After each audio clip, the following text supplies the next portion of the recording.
नमस्कार. नमस्कार, मी निलेश वसावे सर.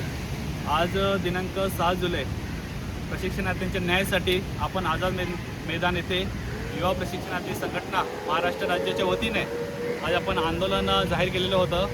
तर सध्याची स्थिती बरेच असे मुलं आहे ते मला फोन करत आहे आणि सर मुंबईचं वातावरण कसं आहे, सध्या आम्ही पुण्याला पोहोचलो आहे. काही जे लातूरवाले आहे ते फोन करत आहे, काही बाहेर जिल्ह्याचे आहेत जळगाववाले त्यांचेही देखील फोन येते. सर तिथली परिस्थिती काय आहे, मंत्रालय चालू आहे की नाही चालू आहे, मुंबईमध्ये रेड अलर्ट आहे असं ऐकलं आहे, असे सगळ्यांचे फोन येत आहे. पण मी सध्या आता आझाद मैदानावर पोचलो आहे. आम्ही माझे जे सहकारी मित्र आहे, बाकी मित्र अजून बाहेर आहे, फ्रेश व्हायला गेले. पण सध्याची स्थिती अशी आहे की पाऊस ये जा आणि वातावरण एक पाऊस काही थांबत नाही मुंबईमध्ये, एक तांडवच चालू आहे समजा मुंबईमध्ये पावसाचा. तर या अनुषंगाने अजून जे आम्ही जेव्हा पोलीस निरीक्षक साहेबांना भेटलो त्यांना विचारलं की सर आम्हाला परमिशन आजची बसायची देणार की नाही, आज पहिला दिवस आहे आमचा, एका दिवसाचे आंदोलन आहे. तर अजून त्यांनी टेबल वगैरे सुद्धा काढलेले नाही, बाहेर कर्मचारीसुद्धा लावलेले नाही आहे.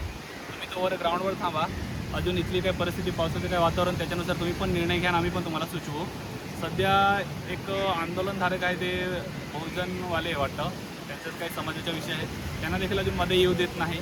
कारण की बघायला गेलं तर आगळी वेगळीची परिस्थिती बघायला गेलं तर खूपच वेगळी आहे. सर दाखवायची परिस्थिती फक्त पावसाने अस्तव्यस्त केलेली परिस्थिती आहे सध्याची स्थितीची.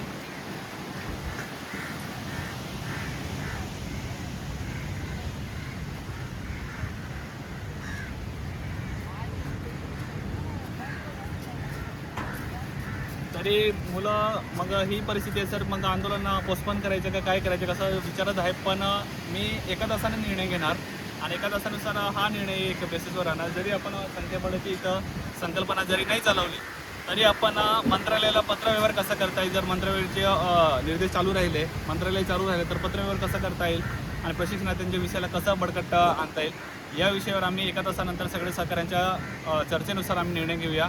आंदोलन तर सध्याच्या स्थितीमध्ये कंटिन्यूज आहे, पण परिस्थिती आणि पोलीस निरीक्षकांच्या साहेबांचं प्रश्नावलीचे उत्तर, तसंच ते आपल्याला इथं परमिशन, या सगळ्या गोष्टी राहणार. परमिशन तर आहे आपल्या आंदोलन करायची, पण परिस्थिती बघून ते काय निर्णय घ्यायला लावतात ते एक महत्त्वाची बाब राहणार. मग बरेच प्रशिक्षणार्थी पुणेकडे अडकले, त्यांना ट्रेन पण बंद झाली आहे, मुंबई याची ट्रेन पण स्थगिती केली आहे असं सांगायला लागले.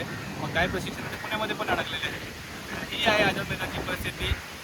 असल्या परिस्थितीमध्ये पण आम्ही नंदुरबारचे प्रशिक्षणार्थी युवा संघटनेच्या वतीनं आम्ही इथं प्रशिक्षण देण्यासाठी इथं आलो आहे. जर पत्रव्यवहाराची संकल्पना हाती आली तर आम्ही ती नक्कीच करून घेऊ, आंदोलनाची संकल्पना हाती आली तेही देखील आम्ही करून घेऊ. पण आजच्या पूर्ण दिवस आम्ही आझाद मैदानावर आहे आणि मुंबईमध्ये आहे. धन्यवाद.